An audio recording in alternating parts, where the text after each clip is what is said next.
Assalamualaikum warahmatullahi wabarakatuh. Perkenalkan, nama saya Muhammad Yasin Al-Akbar dari kelas manajemen 25A dengan NPM 254111095. Di sini saya akan menjelaskan apa itu perbedaan zakat fitrah dan zakat mal. Pada kesempatan kali ini, marilah kita bahas tentang perbedaan antara zakat fitrah dan zakat mal. Dua jenis zakat yang memiliki tujuan yang sama, yaitu untuk mensucikan dan menumbuhkan keberkahan, namun memiliki ketentuan dan pelaksanaan yang berbeda. Pertama-tama, mari kita pahami pengertiannya terlebih dahulu.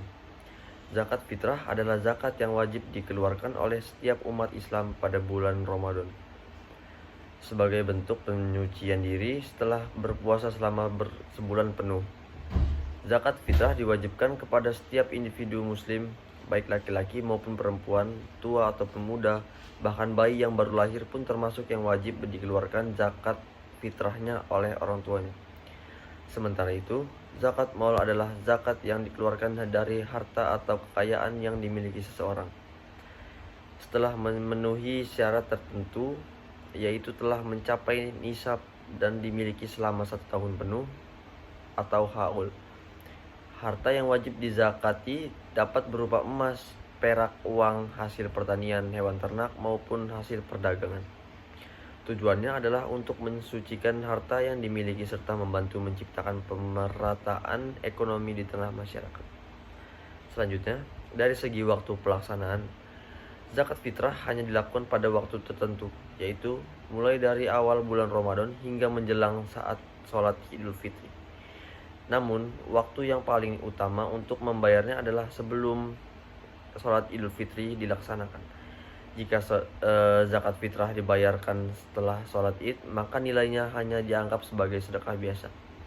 Sedangkan zakat mal dapat dikeluarkan kapan saja sepanjang tahun asalkan harta yang dimiliki telah memenuhi syarat hisab dan haul.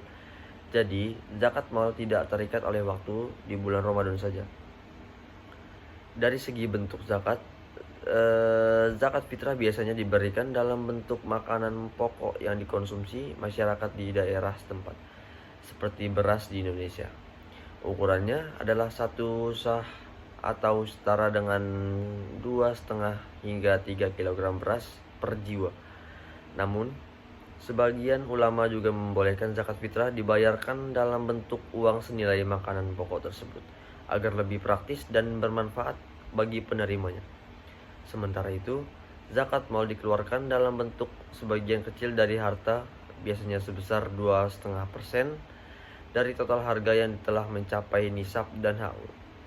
Misalnya, jika seseorang memiliki simpanan uang atau emas dengan nilai yang telah memenuhi batas minimal kewajiban zakat, maka ia wajib mengeluarkan 2,5% dari jumlah tersebut sebagai zakat. Kemudian, dari aspek subjek atau orang yang wajib mengeluarkan zakat, zakat fitrah diwajibkan bagi seluruh umat Islam tanpa memandang status sosial, besar kecil hartanya, selama ia masih hidup dan memiliki kemampuan untuk membayar.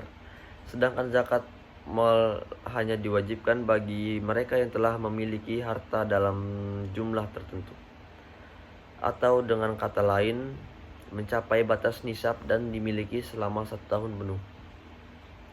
Meskipun berbeda dalam jenis dan waktu pelaksanaannya, kedua jenis zakat ini memiliki kesamaan tujuan, yaitu sebagai bentuk ketaatan kepada Allah Subhanahu wa taala serta sebagai sarana untuk membantu dan menyejahterakan sesama, terutama kaum fakir dan miskin.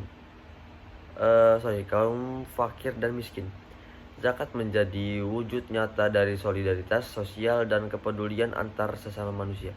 Dengan adanya zakat fitrah, diharapkan seluruh umat Islam dapat menyambut hari raya Idul Fitri dengan hati yang bersih dan bahagia, tanpa ada yang kekurangan kebutuhan pokok. Sedangkan zakat mal menjadi instrumen penting dalam mengatur keseimbangan ekonomi agar tidak terjadi kesenjangan sosial antara si kaya dan si miskin. Sebagai penutupnya, dapat kita simpulkan bahwa zakat fitrah berfungsi untuk mensucikan jiwa, sementara zakat mal berfungsi untuk menyucikan harta. Keduanya sama-sama memiliki nilai ibadah yang tinggi di sisi Allah Subhanahu wa taala, sekaligus memiliki manfaat sosial yang besar bagi umat manusia. Marilah kita sama-sama senantiasa menunaikan kewajiban zakat dengan penuh kesadaran dan keikhlasan, agar hidup kita senantiasa diberkahi dan dijauhkan dari sifat kikir serta ketidakpedulian terhadap sesama. Sekian dari saya, terima kasih. Wassalamualaikum warahmatullahi wabarakatuh.